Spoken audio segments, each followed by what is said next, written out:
Hey, welcome to Silent Sales Machine Radio. This is your host, Jim. I've got a couple great guests today, and this is one of those episodes where if you're typically just listening to the show on your favorite podcast listening app, it's one of those shows where you'll want to go to the show notes at silentjim.com/podcast and look for the YouTube link because I've got Rich and Shelly Potter on the line today. We're actually hitting the video camera record, and crack me up. I met these guys like less than 2 minutes ago, which they can attest to. And Rich and I are wearing the exact same t-shirt. It's like we totally didn't plan it. I like, what in the world is going on here? Apparently we both shop at Kohl's. So that's pretty funny. So if you want to check that out, but just to see this great looking couple that's done some amazing things. And if I know their story right from the notes I got beforehand, like I said, we just met, but I think we just recently went full-time, Rich, right? Yeah, So, yeah. I just left my job last week. dude, So, that's awesome. What a great time to get you guys on the podcast. So I'm going to turn the microphone very quickly over to you. Tell us your story. I'm going to ask a few questions here and there, but I just can't wait to get to know you guys. okay, great. We're Rich and Shelly. We've been married 14 years. We got 3 girls, and I have been working in a sales job for the last 12 years. So it's the only job I've had since college. An incredible job. And what happened, what started us looking for other ways to make money was about 5.5 years ago. My largest account in my sales office, their company sold to a company in India. And I was worried like that overnight, like 75% of my income was just going to be gone. And so we started just kind of looking around, trying to figure out what we could do to make money. And we initially started looking at opening a gym, and we started doing a lot of research on that and discovered that it was going to be way too much money. And we just weren't in a position to do that. But in that discovery, we kind of found photo booths. So I came to her with the idea of starting up a photo booth rental company. And she, being the great wife she is, she jumped on board and we did it. So that was about 5 years ago that we launched our photo booth company. So have we met at a previous event? We have not been to any of the events yet. Okay, No. because there was someone with a photo booth that at one of our events, and I thought maybe we had encountered each other. I wanted to be corrected if I was wrong there. So we haven't actually ever met, have we? No, we've not. No. Didn't think so. Okay. Nope. Wow. So let me ask you, Shelly, as Rich is telling that part of the story, like, how did that hit you? I mean, I remember 17 years ago when I came home and told my wife, I was working for Microsoft at the time, like, I'm unemployed now, and I think I'm going to take a shot at going full time. She was pregnant. Like, how'd that hit mom? I don't know. He's always just been a go-getter, so it didn't really stress me out. I think he carries a lot of the stress for us, so I try and be more of the relaxed one. And so just kind of, it's going to work out, we'll figure this out, whatever. But when he said photo booth, I wasn't really sure. And he didn't mention this, but when we did get into the photo booth industry, our first experience with it, we bought a semi-franchise with a photo booth. It ended up being a scam. We lost how much? We lost like 10 grand right out the gate. Yeah. And so, I mean, most people would have just said, okay, we're just going to not touch that anymore. But we decided to rebrand and come out with our own photo booth company and try it again. So we felt like it was the right idea. We just went about it the wrong messed way. up the first time. I got you. Well, I know you guys have a successful Amazon business, and we'll get into that, but we're just covering the history right now. Tell me a little bit about that photo booth concept. I'm not even sure what we're talking about exactly right now. Okay. Oh, you go ahead. Okay, so we just we take our photo booths to your event. So we do weddings, we do corporate events, basically any kind of party where you want to have a photo booth. Here in Arizona, they have them everywhere. Quinceañeras, sweet 16s, just pool parties, anything out here. So I got you. So it's like a party rental game exactly, kind of thing almost. Yeah, exactly. It's just something for the guests to do. That's cool. I got it. So I'm sure probably the vast majority of the females in the audience are like, duh, Jim. And the dudes are like, what's he talking about? Right. So yeah. Okay. I get it now. Yeah. Cause like my wife and kids love them. We can hardly walk past one, like at a mall or a movie theater or whatever. Right. But you just kind of set those up on site. I got it. So is that a business you guys are still doing? Yeah, we are. Yeah, it's going great. We bought the one photo booth, and within 3 months we bought a second, and we had hired a couple to help us run events, and it's turned into a whole event business for us. She saw a YouTube video on bubble soccer. Those big bubble suits you get in and hit each other with. I love it. Yeah, of course. Looks really cool. So she showed that to me, and she's like, "We should do this." And my first thought was, "No, I don't want to do that." And then I think I saw it pop up in my feed a week or two later, and I'm like, "Okay, this is cool. Let's do it." Mm-hmm. So within, I think it was 3 or 4 months of starting the photo booth, we had added that on to our rental business. I love it. I had a buddy of mine. Actually, he's the one who runs the ministry in Detroit that we gave the proceeds to one of my books, the 101 Free Marketing. I think it's 101freemarketing.com. But he gets all the proceeds from that book. Ran an inflatables business for a long time in Detroit and employed a lot of guys and helped get them out. It's a really neat, fun business model. And this isn't an episode about party rental businesses, but apparently you guys are more than capable of coming out with a course on the topic, in my opinion, based on what I'm hearing. So, hey, who knows? Yeah. But you guys so that's one income stream. Yeah. So that was our first income stream, and we quickly paid everything off. It kind of turned out to where my job actually got better and better instead of going the other way. And so we just reinvested everything right into the business, paid everything off. And then it was about a year later, I was on Facebook, and an old high school buddy that I used to wrestle with had made a post that him and his brother were killing it on Amazon, selling FBA, and that his brother went through this launch course. You should go check it out.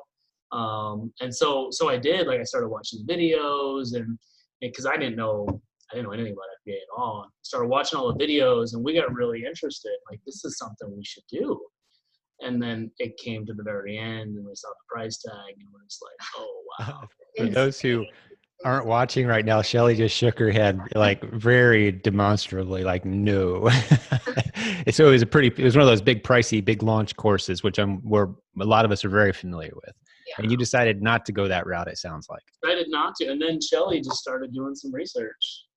Yeah, and I think we both were. We were just kind of looking at different avenues we can find information on it. And then I'm pretty sure it was you that stumbled across Pat. Oh, that's funny, because I thought it was her. Oh, well, I'll take the credit for it. I found Pat. Good job, Shelly. Shelly gets the credit. Shelly for the win. I don't remember finding out that was you. Yeah, one of us found you. Yeah. And then we bought the course and started going through the modules and stuff like that. And we really felt good about wholesale, and that's kind of where we went. We went out and we tried doing retail arbitrage a few times, and we got frustrated with it. And we couldn't get it to click. But wholesale, in sales, I worked in distribution, and it was all about buying from the manufacturer and then selling to our customer. And it was something that I was very familiar with. And so that's the direction we went with our Amazon business. Now, so you guys purchased the Proven Amazon course. How long ago? That's a few years ago, right? Yeah. At this point? That would have been like October of 16. October of 16. Yeah, 2016. Gotcha. Okay. So it's been a good while back, and you started off with the retail arbitrage, buying and flipping from retail stores. Didn't quite resonate with you. So you got into wholesale. Yep. And so take us through your journey the past 3 years. Like, what are some highlights, lowlights? Did it ever get scary? At what point did you feel like you were really on to something? Talk us through the journey a little bit. So you want to talk about the Shark Tank thing? Sure. Yeah, we were sitting on the couch one night. We were watching Shark Tank because I love that show. Decent show, yeah. And we saw a product come on, and right away I'm like, I'm gonna Google that. I'm gonna Google that company and see if they will allow an Amazon seller. And that's how we found our first product. That was our first product on Shark Tank. Yep. No way. So are you guys the only Amazon seller of that product? So we don't sell them anymore. It's been about a year ago they locked everybody out. But we sold them for a couple of years. It got us started, that's for sure. Yeah. Wow. Were there other sellers even at the beginning, or were you guys it? There was It was one, us and one other one. other one. Yep. Yeah, there was two of us for a long time. And that was just a year ago, right? So that would have been Q4 of 2016. Okay. A couple years plus. Yep. Yeah, it amazes me the number of ideas that are just laying out there right under our noses. Mm-hmm. And how many millions of people watch the show Shark Tank? How many thousands of them probably have an Amazon FBA business? Yeah. But you guys actually picked up the phone. Actually, you picked up Google. So, and asked a question. Was it a complicated process, complex? Did they make you jump through hoops, or did they say, "Hey, yeah, you want to place an order"? Like, what was it like? Super easy. They had no problem with it at all. They're like, okay, Sent how many do you want? Yeah. How many you want? So Shark Tank and all the big advertisers that sponsor that show basically advertised your product for you. Absolutely. Oh, every time it re-aired, we had an influx of sales. It was exactly. awesome. Oh, I love it when the major brands do my advertising for me. That's pretty cool. Yeah. What a great idea. And I think as people listen to this, they're going to kick themselves going, oh, I could have done that. I could so be doing that. And it's true. You so could. And something else too, this is a good point of education right now. We'll give you guys a break from the story, gather your thoughts here. We'll keep it rocking in a second. But even if there are multiple sellers, we've had episodes of this podcast lately where, let's say you get into a product, it's an interesting product, it's got a lot of traction and traffic, and maybe they had, let's say, 30 sellers, 40 sellers. And you're like, man, we're all just racing to the bottom. That's a golden opportunity too, because you can contact the manufacturer and say, hey, I'm going to propose that you have one seller, because I know these sellers are all beating each other up. Here's the plan. Let's get you your own Amazon account. I'll manage it. You get the checks from Amazon. All I want is a percentage. I can manage the whole thing. I belong to a community of people that live, eat, breathe, sleep marketing on Amazon, one of the premier communities in the world for this stuff. Let me take a shot at this and solve some of your headaches while selling more than you ever imagined. Most of the time, and when I say most, I'm talking like better than 50% of the time, if you pitch that to a hot product, you're going to get a phone call and you're going to have a conversation and you're going to have an opportunity. So if there's only a few sellers, that's great. If there's a bunch of sellers, that's great. There's always a path forward here. So just a little side lesson in encouraging people to look into these opportunities, which are literally everywhere. I mean, you can just kind of be chilling on the couch, watching TV, eating some popcorn, and have ideas drop in your lap with this business. I love it. Yep. All right. So keep the story going. So you found a first hot wholesale product, got you excited. Yeah, and then right away, Shelly found another one. And it was a Facebook ad. I was on Facebook. Right? I saw this product, and I looked at it. I'm like, that's really cool. Clicked on it. It's nothing I would have been interested in. I don't know why it was on my Facebook page, but clicked on it and ended up being a really big seller for us until what you just talked about. Someone came in, beat us to the punch, and beat us at having exclusivity with that company.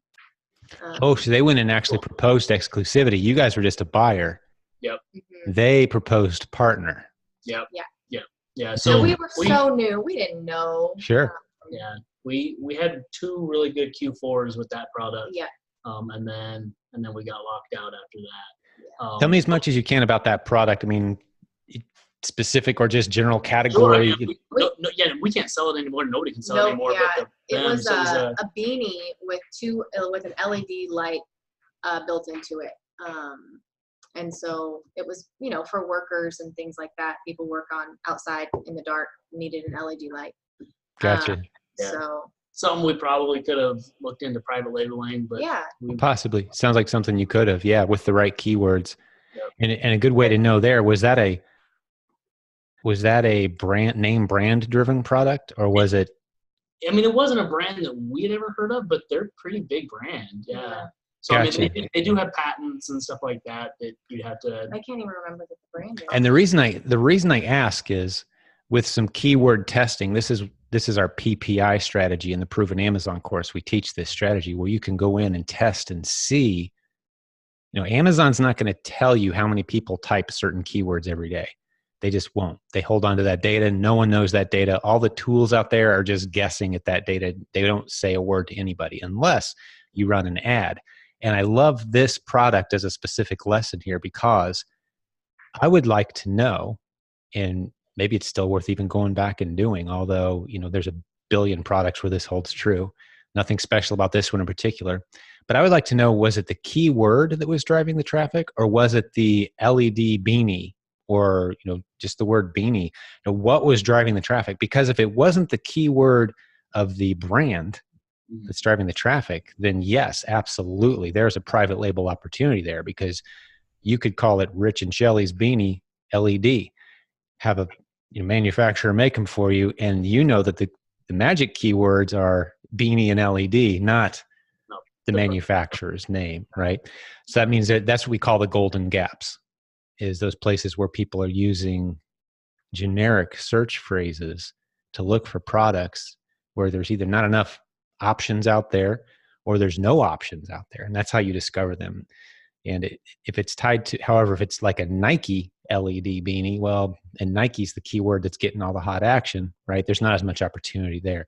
So this is a little side lesson. PPI is one of the modules in the Proven Amazon course. Have you guys gone through that by any chance? We purchased it and then we got busy. It's one of the free modules inside there. Just at some point, the level your guys' business is at, which we're going to get to in the story for those who are excited to hear the next chapter of the story. But at the level you guys are at, I would venture to guess, and especially the business model you've used, that there's a good handful of pretty incredible private label opportunities in the products that you've created, to where you could lock down the audience a little tighter and even get some off Amazon momentum going as well, because of some of the great keywords that are hidden. And so it'd be worth your time to spend an hour or two in the PPI just to start thinking that way. It's just a matter of running a couple of reports, and you guys probably have some gold sitting right in your recently sold inventory. But well, let's keep the story going. I want to hear more about what happened next. You had a couple home runs. Yeah, a couple home runs. We did about, I think, 40, I want to say $45,000, $50,000 those first 2 months. So, which happened to be November, December. They were, great Q4 months. Yeah, pumped you up a little bit. So yeah, so after those, I really started diving into that wholesale course and just learning how to just reach out to different brands and ask if we can sell their stuff on Amazon. And we 2016, trying to make sure I got the years right, because we did 50,000 the first 2 months. And it was about 350,000 the next year. So we found several great products and just exploded. And then it might be 2015, Jim. Honestly, we started. So it would have been 2015 where we had November, December. 2016 we did 350,000, and then 2017 we hit $1 million. You hit $1 million in sales. At what point did you hit the magic number? I imagine it was a big day.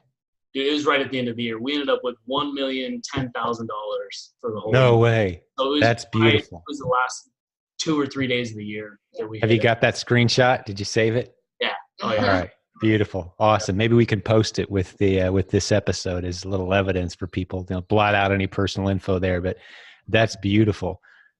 Congratulations. Okay, so that takes us up through the start of this year. Where are we at? So yeah, 350, 2015. I'm sorry, 50, 2015, 350, 2016, 2017, 1 million, 2018. We were just shy of $1 million. So we actually went backwards about $40,000. We lost a few lines, and we got busy with other things, and so that growth just we just kind of stagnated a little bit for about a year. And then so this year we decided in April that we really wanted to start hitting it hard. I wanted to get out of my job, and we decided the best thing for us was to get a warehouse. And let me just interject for a second. Yeah, Shelley, fill in some gaps. One of the reasons why we did decide to get a warehouse was I was absolutely losing my mind with the boxes. I mean, we would have guests over and we'd have to just shove all the boxes. My garage was constantly full. I had employees working in this Arizona heat in my garage trying to label. Yeah. And that's my UPS and my semis coming down my neighborhood. My neighbors were hating life. And so I think that was a big part of it. I was telling them, we have to get these boxes out of here. I need my house back. Yeah, I love that. That is the journey of online selling. I can't help but smile. I mean, hopefully you took some pictures of that chapter. Yes. Oh yeah. Because I think I put on Instagram several times. Someday you guys are going to sell this company for $50 million, and that's going to be an old picture hanging on the wall the third owner is going to have over his desk, and it's just going to be like, yeah, that's how it started. Yeah. It's 100 boxes showed up and are sitting in the courtyard. Yeah. Someday one of your daughters will be president of that company with a picture of a garage full of boxes saying, I was there. Yeah. So that's great. and I was at work all day, so I didn't see a lot of that side of the business. I was kind of took lead in the sourcing and the purchasing, and Shelly took everything else, and she was managing the employees and the prepping and getting it all into Amazon and stuff. So I would order all the stuff and get it here, and then she would have to deal with all the boxes. Wow. So what's your team look like now? So it's the three of us. It's me, her, and then we have a guy that works in our warehouse probably about anywhere, depending on the week, 25 to 35 hours a week for us.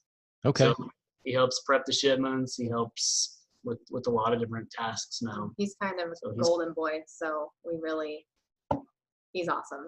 We really lucked out, I think. That's awesome. He helps with photo booths and the bubble soccer. So he's involved with all of it. Oh yeah. So you still got the party business rocking? Yeah. Party rental? Yep. So we signed a lease on our little, it's like 1,000 square foot space in May. And, and then we had Richard come in, he was maybe 10, 15 hours a week at most, right? Yeah. And then we got the warehouse. We're like, dude, we need you 30 hours a week. He quit his other job. Quit his job and came to work for us semi part-time. And we've been rocking and rolling since then. And so we took on those two extra big costs, the warehouse and him, and we decided that we really needed to hit it. And it was a push we needed. Yeah. We grew 30% in the next 45 days. Okay, so we're just talking here in the past few months. I love this story. You guys aren't digging back very far into the past at this point. You got a warehouse.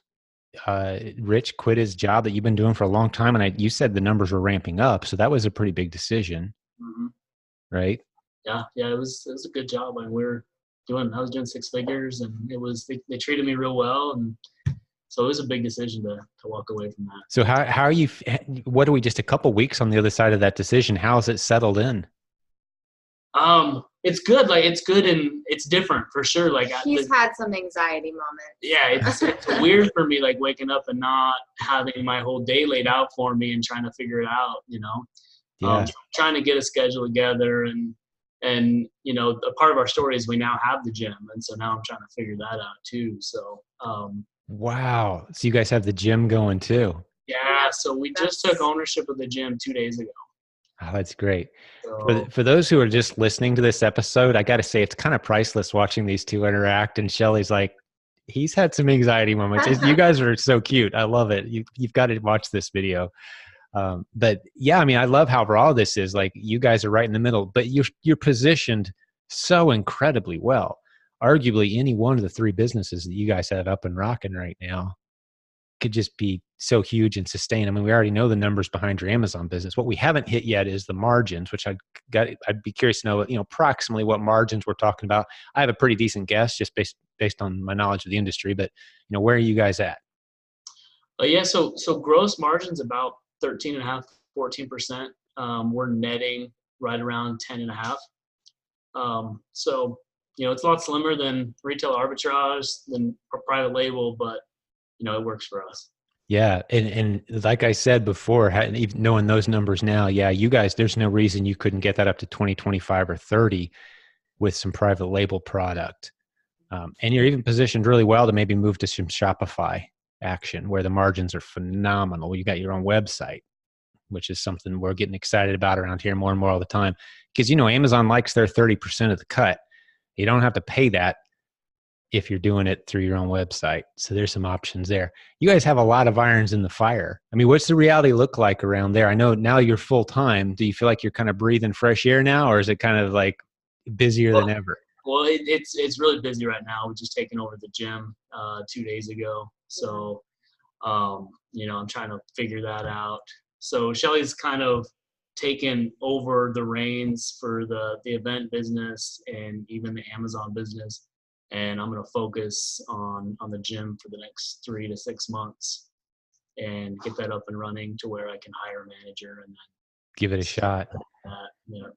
How are you advertising for this? We're kind of going all over the place, but that's kind of the reality of your entrepreneurial journey. So I'm going to ask you some questions about how you're marketing the gym. What are your plans there? I think we're going to do a lot of Facebook and Instagram. Good. I think it's where the market is for sure. Yep. So yeah. Have you looked at the Proven Audience Formula course? I'll get you guys a copy of it if you haven't yet. I've watched the first video. I haven't gotten too far into it, but we have access to it. We do have it. Yeah. So yeah, I'm going through that. You'll enjoy that. That's basically our, and we're coming out with version 2.0 soon. I'll get you guys that access because you were awesome guests too. We've learned a lot since that first one came out. The Proven Audience Formula is beautiful, but it's about to become provenaudienceformula.com 2.0 because we've learned even more. And we feel like we've got some things now that don't require your ability to generate viral videos in order to make it work really well. I think you're going to enjoy it. Very cool. The power of pictures, man. I could kind of sum it up, just getting the right pictures in front of the right people. Man, you could do some powerful things that way, especially local marketing with a gym. That could really blow up. So you guys are sitting on 3 pretty incredible assets. I think it's going to be pretty encouraging for people today to hear like, okay, wow, and you've got 3 kids, which I wouldn't mind hearing how that integrates in. Like, what are their ages? We haven't hit that. Like, do they have a role in all this? What's their impression of mom and dad's reality? Well, I'm sure they love dad's around more. They've noticed that probably, right? Yeah, they love that I'm there in the morning when they get up and get them ready for school and stuff. Yeah. How old are they? So we have a 9-year-old, a 6-year-old. She's tall, so sometimes we think she's a little older, and a 4-year-old. And so all girls, and they're busy and awesome kids. I think we really lucked out with just pretty easy, chill kids. So absolutely, yeah. The 9-year-old pays attention to what we're doing too. Like she's always wanting to. She's sell entrepreneurially something. wired for sure. She would. This was last year, I think. She started drawing some pictures, and she went out on her bike with her friend, and didn't even tell me that she was going and selling her pictures to our neighbors. That's she beautiful. came home, I think, with like $20-$30, and I mean, she's just constantly trying to think of things. Right now, she's writing a book. So reminds me of that book, Real Artists Don't Starve. No such thing as starving artists, right? No. She cracked the code that there's people who go to college for 5 years never figured out. Yeah, she's that's great. But and she's helped me label before, simple things that her and her friend wanted to earn some money, and so I said, okay, stick some labels on here, and so she's helped with the business here and there. And man, that you're giving your girls a great gift to see the cooperation between mom and dad, running a business, serving others, making life about serving others and the benefits that come with it. That's beautiful. Kudos, guys. That's phenomenal. Well, let me ask you this question. I like to ask these questions. And again, I just met Rich and Shelly along with, the folks who are meeting them today. Basically, we've never had a conversation before. I'm getting to know them. But I like to ask our successful online sellers specifically, because I doubt we have many people here today going, I've been wanting to start an inflatables party business. But for those of us who are talking about Amazon, what might you say? What encouragement might you give to someone who's either early in the game or maybe they're looking to grow? Be the coaches for a second. Encourage us. Talk to us. What's the reality of this business? Well, I think, there's so much out there that the potential is just it's unlimited, really. And I think it's just important to just get started. I think it is, as it relates to us in wholesale, you can't get discouraged. I think most people are going to tell you no, but it's a numbers game. So just you just contact as many as you can, and that 1 out of 20 or 1 out of 30, whatever it is, it makes it all worth it. So that's my encouragement with wholesale is there's lots of companies that need our help, that want our help. Even though you submit those first 10 and they all say no, just keep going, because there's a lot out there that would love our help on I it. love the point you're making there, and I want to hear from you, Shelly. I think you've got something you want to say too. But before we get away from what Rich just said, I'm curious. You were in sales before that last job you had, correct? Yeah. What was your yes to no ratio there? Because all good salespeople kind of get that boiled down. Like, what were you used to, accustomed to there? Yeah, so my accounts is all business to business. So I managed 5 accounts there. It was more big account management versus calling on new clients. Account management. Okay. We had huge competitors, and I'd say like the total spend of our customers, I mean, we were still probably only 10-15%. But right. Right. It's just getting out there, just always asking for that sell. Yeah, the point I'm making is anyone with any kind of sales background will tell you. It's like, yeah, you're going to hear the word no a lot. You kind of need to get used to it. Stop having your feelings hurt. And the faster you can get to a no, the better. A genuine no. Sometimes a no means wait. No means maybe. No means later. And sometimes it actually means no. And the quickest you can get to that point and where you know which it is, the better, right? But in the wholesale calling, yeah, it's just, you're going to hear 10, 20 no's. And then you're going to hear, yeah, let's do it. Let's make some money together. It's just a numbers game. So I love that you've reduced it down very quickly and instinctually, because I know we've had people go through the wholesale training that's inside the Proven Amazon course, and maybe they'll call on 4 or 5 or 8 companies and get no's and like, this doesn't work. You can't quit that fast. Yeah. So I love that you emphasized that point. Good stuff.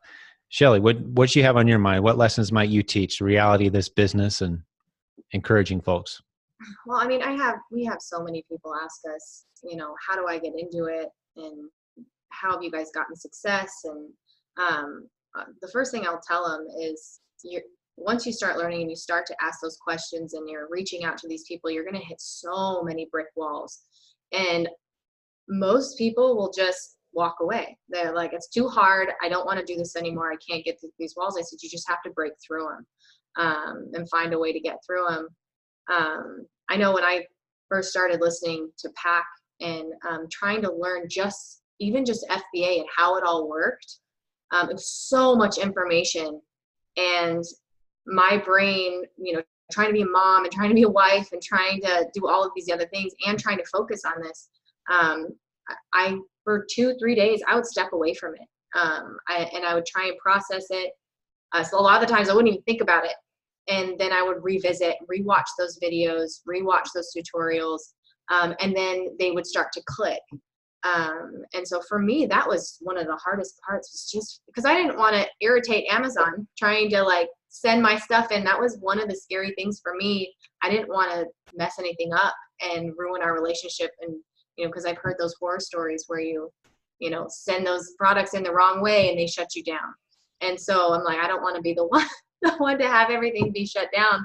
And so that was really important for me to make sure I knew exactly what I was supposed to be doing and sending it in the correct way. So anyways, that's what I tell people. Just if you get frustrated, and you will get frustrated, just step away, go get go out to dinner, or have a, just step away for a minute and then revisit it later. But just don't give up. That's great. That's great advice. What part of it, I'm curious, and this is, I'll set this question up this way. As one of the leading organizations that teaches new sellers or even online entrepreneurs coming from any possible background, how to begin selling successfully on Amazon, and this is a question, I'm about to ask you a question, Shelly, that Amazon actually asked us, because they struggle with the same thing. Amazon has a large team at their corporate headquarters that's in charge of onboarding new sellers. They want more sellers. They want them to have a good experience. They want them to have a smooth transition into being profitable and not have all these brick walls that you're talking about. And they were asking us for advice because we're really good at moving people through that process. But I'm curious, this is still fresh enough to you. I've been selling stuff online for 17 years. I wake up with this stuff processing in my brain if I like it or not, but it's still fairly fresh. Like, what were some of those brick walls you hit? Does anything stand out, or was it more just an overwhelming wave of information that you had to process? Be as specific as you can. If anything comes back to mind, I'm just curious, where were those points where you were nervous or confused, if you recall? I think honestly it was more so of the overwhelming amount of information that I was trying to consume. But I think a lot of it was, what if I put the label on the wrong part of the box, or, and thinking back on it, it was so insignificant. Right. Amazon's not going to shut you down for not putting the label on or not covering a barcode, or, you know what I mean? And so, I honestly, I don't know if I can pinpoint. I think it was just so much information, and so maybe a fear of the unknown. Yes, a little bit, right? And I don't like not knowing how to do something. Yeah, I'd like to learn it within 5 minutes if I can. I hear you. And let me just make a point of emphasis here that if there's someone listening, they're like, yeah, I can relate to that. Like, where does the label go? How do I make sure I'm using the right label? Those are the kind of questions that we're more than happy to answer in our Facebook group. We've got 52,000 plus people, and great people like Shelly and Rich hanging out in there, from all over the world. So there's no situation you're going to run into that a few thousand of us haven't seen before, odds are. And we're here to help, and we're here to encourage and say, yeah, just slap that sticker anywhere. Yeah, it doesn't matter if the corner's torn. Yeah, it doesn't matter if you use, instead of clear duct tape, you use a clear box tape, you use a different kind of box tape. No one cares. Those kind of silly questions that might really tie somebody up and like, I don't want to mess this up. Hey, just ask. We're here to help. That's one of the things I love about our community is we've always got new people coming in, and then we got 8-figure sellers in there hanging out, learning and growing together. So I appreciate your transparency there, Shelly. That's cool. Well, any other things you guys want to share with some of the listeners today that from your journey, any kind of encouragement or any other specific, if let's say a buddy from high school called you up and like, hey, is this legit? Like, what would you tell them? What's your encouragement? Is the opportunity still there?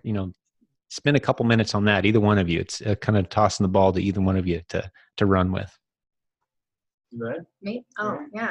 I just say, I tell everybody just go for it. I mean, what's it really going to hurt if you just take that risk, if it even is a risk?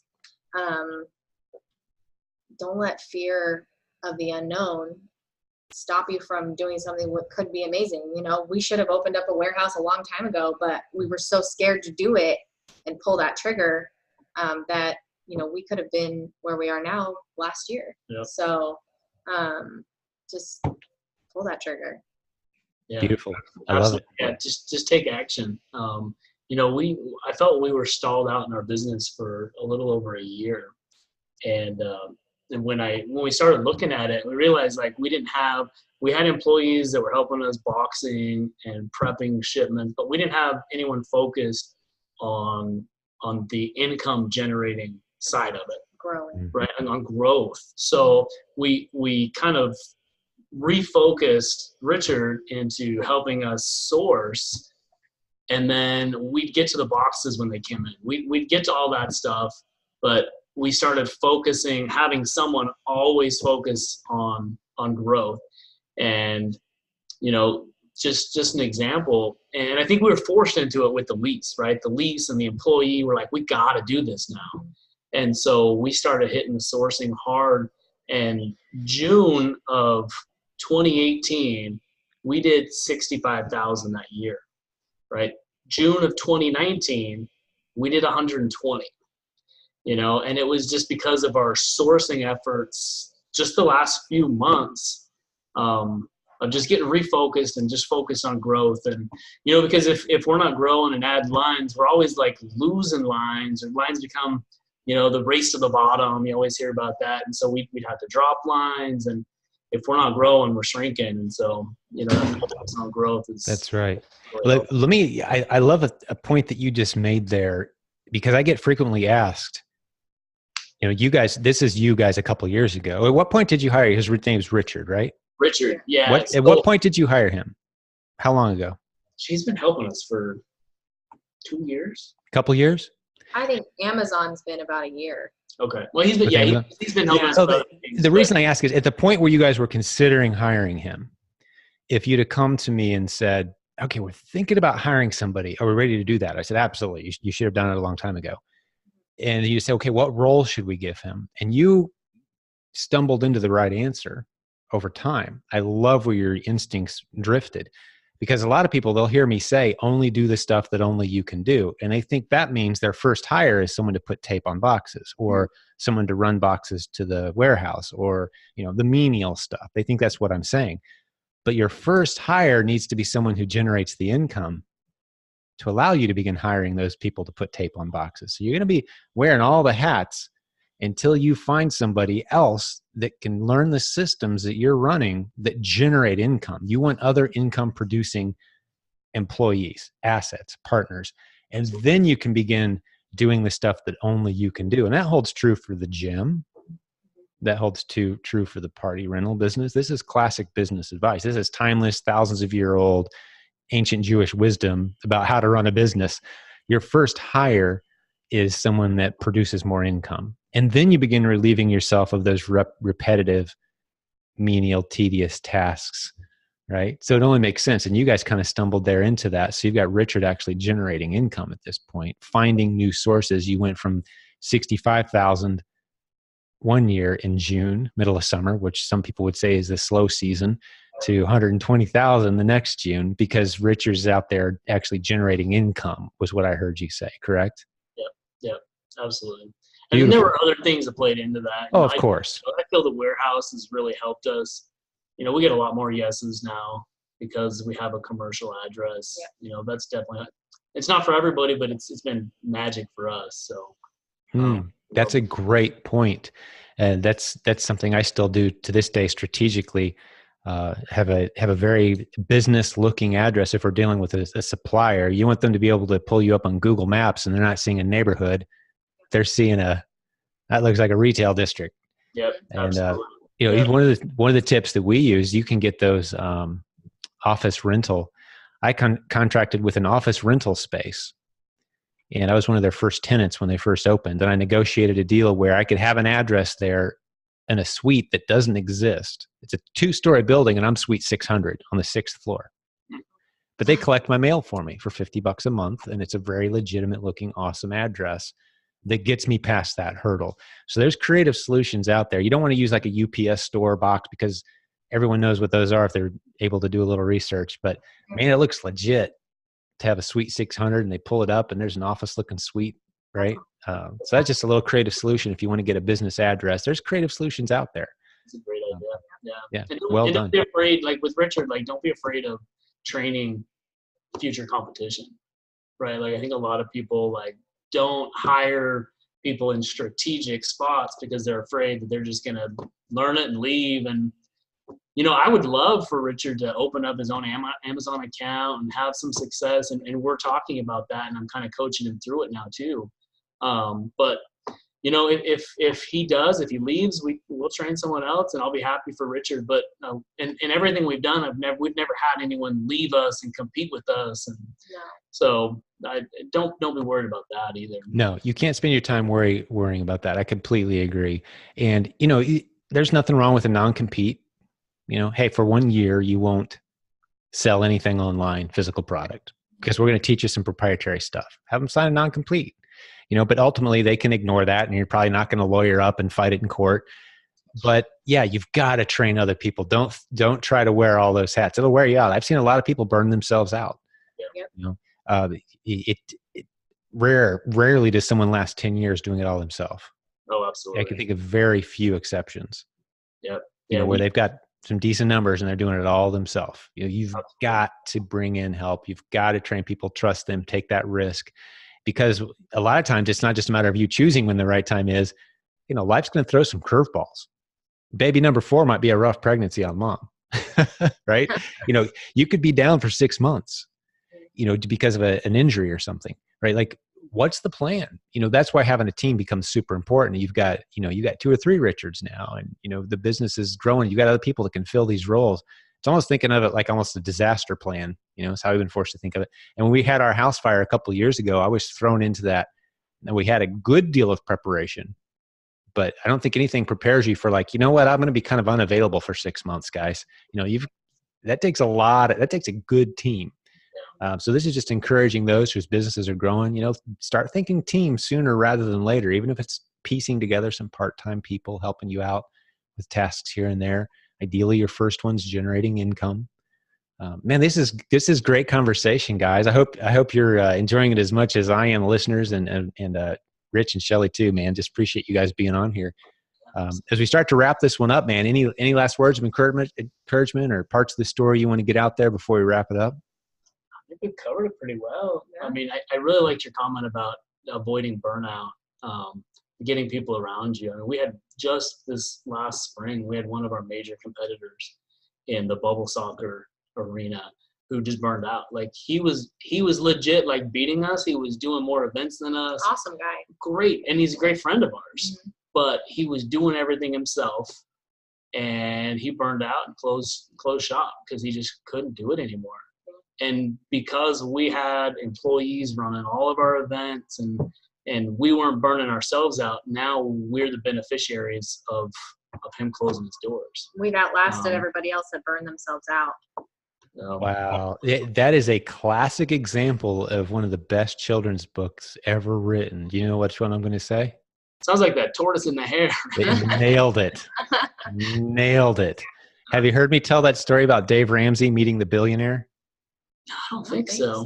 Dave Ramsey tells the story. I was at a mastermind event with him, and he's telling us, he said, I had a chance to meet a billionaire. If you ever have a chance to meet a billionaire, you want to have some good questions ready. And he said, my question for him was, give me some great books to have my team read that maybe I'm not familiar with, or maybe that I haven't heard of. Like, what books have really influenced you beyond the obvious? And he said, well, I keep several boxes of that exact book behind my desk for when people ask that question. I just give them a box of the books. And the book was The Tortoise and the Hare, the kids' book. He's like, everyone on your team needs to read, understand, and embrace these concepts. Tortoise and the Hare. Isn't that cool? That's great. Yeah. That was the billionaire's book recommendation to Dave Ramsey. But yeah, so we apply slow and steady around here all the time. Yeah. Don't be in such a rush that you make big mistakes and get distracted and you're all over the place. The entrepreneur's journey is a long, slow, steady progress. It's not a snapshot. It's a long play video. And you guys are on a great path. I'm super excited. I just hope you don't forget about us when you're like, have your own TV show and you're all famous and advising people on how to launch their own businesses while running a healthy family. I mean, you guys are just set up to do some really cool things. So yeah, I appreciate you being on the show today. It's truly an honor to have you guys here. Thanks for having us. Yeah, it's great. And let me just talk to the listeners and the viewers today. Hey, God bless you guys. We call you business building warriors because it's not an easy journey, as you've heard. There's been ups and downs, and I'm sure if we gave Rich and Shelly another hour, they could share 10 times that they cried together in the last 4 years about something. This building a business isn't easy, but man, there's nothing like it. Rich walked away from a 6-figure job to do this, to be home with his wife and his daughters and build something special, and they're doing it. They're making it happen. And I think they'd be the first to tell you it's not because they're necessarily any smarter than the rest of us. They're just committed to the process. They're working it out. They're doing it. They hit a speed bump or a brick wall, as Shelly said. They figure it out. And we've got a community of 52,000 people that are there to support you in our free Facebook group, if that's you watching today. One other thing I want to point out too, Rich and Shelly, before I wind down, I forgot to mention, you guys made an awesome post in our Facebook group. That's what led to this podcast episode.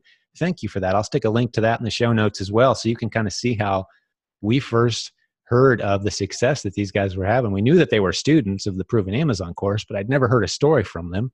So appreciate you guys making that post, because it's going to encourage and quite possibly lead to another interesting income stream for you guys as you become leaders in our community. As a result of this, you're going to see some gaps maybe in our educational content, help us fill those gaps, maybe get you on stage, educating and entertaining others, and who knows where we'll go from there, right?